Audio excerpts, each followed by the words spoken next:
ಎಲ್ಲರಿಗೂ. ನಾನು ಮನೆ ಕೆಲಸ ಮಾಡೋದು ಅಂತೇಳಿ ಅಷ್ಟೇ ಅನ್ಕೊಂಡಿದ್ದೆ, ಈ ಕೆಲಸದ್ದು ಏನು ಇದಿಲ್ಲ ಅಂತ. ಆದ್ರೆ ನನ್ನನ್ನು ಈಗ ಇಷ್ಟು ಜನದ ಮಧ್ಯೆ ನನ್ನನ್ನು ಗುರುತಿಸಿ ನನಗೆ ಇದನ್ನ ಕೊಟ್ಟಿದ್ದಕ್ಕೆ ಸ್ವಾತಿ ಮೇಡಮ್ ಅವರಿಗೆ ತುಂಬಾ ಧನ್ಯವಾದಗಳು.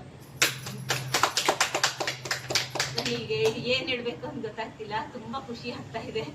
ನಾನ್ ಮಾಡೋ ಕೆಲಸ ಎಲ್ಲರೂ ಚೀಪು ಅನ್ಕೊಂಡಿದ್ದಾರೆ, ಆದ್ರೆ ನನಗೆ ಇದ್ರಲ್ಲೂ ಸನ್ಮಾನ ಸಿಕ್ಕಿದೆ ಅಂತ ನಾನು ತುಂಬಾ ಖುಷಿ ಪಡ್ತಾ ಇದ್ದೀನಿ ನನಗೆ ಗುರುತಿಸಿರೋದಕ್ಕೆ ಎಲ್ಲರಿಗೂ.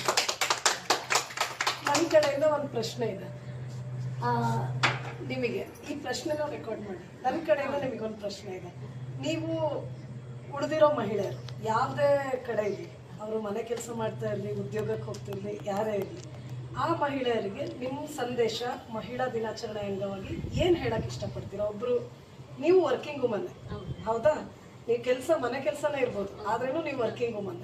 ಸೊ ನೀವು ಆಸ್ ಅ ವರ್ಕಿಂಗ್ ವುಮನ್ ನೀವು ಏನು ಸಂದೇಶ ಕೊಡಕ್ಕೆ ಇಷ್ಟಪಡ್ತೀರಾ ಅಂತ ಹೇಳಿ.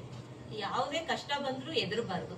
ನಾನು ಏನು ಓದಲಿಲ್ಲ, ಆದರೆ ಒಂದು ಸಿಂಗಲ್ ಪೇರೆಂಟ್ಸ್ ಆಗಿ ಎಷ್ಟು ಕಷ್ಟಪಟ್ಟಿದ್ದೀನಿ ಅಂದರೆ, ನನ್ನ ಹತ್ರ ಏನು ಅವತ್ತು ₹1 ಮನೆ ಇಡೀ ಹುಡುಕಿದ್ರು ₹1 ಕಾಯನ್ನು ಇರ್ತಿರ್ಲಿಲ್ಲ. ಆವಾಗಲೇ ನಾನು ಹೆಜ್ಜೆ ಬಾಗಿಲು ದಾಟಿ ಹೊರಗಡೆ ಬಂದು ಹೊಸಲಿಂದ ಕೆಲಸಕ್ಕೆ ಅಂತ ಕಾಲಿಟ್ಟಿದ್ದು ಅವಾಗಲೇ. ಆವಾಗ ಹೋಗಿ ನಾನು ದುಡಿದು ನನ್ನ ಮಕ್ಕಳು ನಾನು ಚೆನ್ನಾಗಿ ವಿದ್ಯಾಭ್ಯಾಸ ಕೊಡಿಸ್ಬೇಕು ಅಂತ ಗೌರ್ಮೆಂಟ್ ಸ್ಕೂಲಲ್ಲೇ ಓದಿಸಿ, ಈಗ ಮಗ BA MA B.Ed ಮಾಡ್ತಾ ಇದ್ದಾನೆ, ಮಗಳು ಪ್ಯಾರಾಮೆಡಿಕಲ್ ಮಾಡ್ತಾ ಇದ್ದಾಳೆ.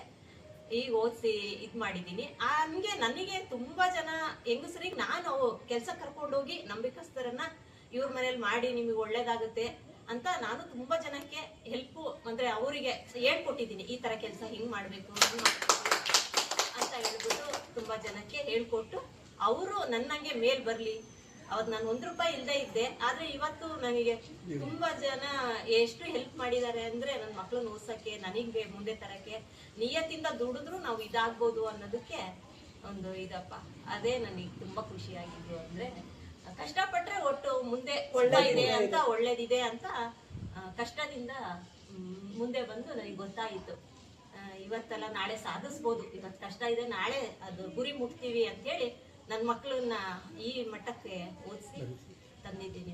ಹಂಗೆ ಬೇರೆ ಅವರಿಗೂ ತುಂಬಾ ಜನಕ್ಕೆ ಜಾಬ್ ತಗೊಂಡು ಅವ್ರ ಮನೇಲಿ ಕೂತಿದ್ದು ಏನು ಇಲ್ಲದೆ ಇರೋರು ಸುಮಾರು ಜನ ಕರ್ಕೊಂಡು ಹೋಗಿ ಬೇರೆಯವ್ರ ಮನೇಲಿ ಕೆಲಸಕ್ಕೆ ಇದು ಮಾಡಿ ನಿಮಗೆ ಒಳ್ಳೇದಾಗುತ್ತೆ ಅಂತ ಹೇಳಿ ಅವ್ರ ಮಕ್ಕಳು ಚೆನ್ನಾಗಿ ಈ ತರ ಇದನ್ನ ತಗೊಂಡು ಓದಿಸ್ರಿ, ಅದನ್ನ ತಗೊಂಡು ನನಗೆ ಗೊತ್ತಿರೋ ಅಷ್ಟು ಅವರಿಗೂ ಹೇಳಿ ಇದು ಮಾಡಿದ್ದೀನಿ.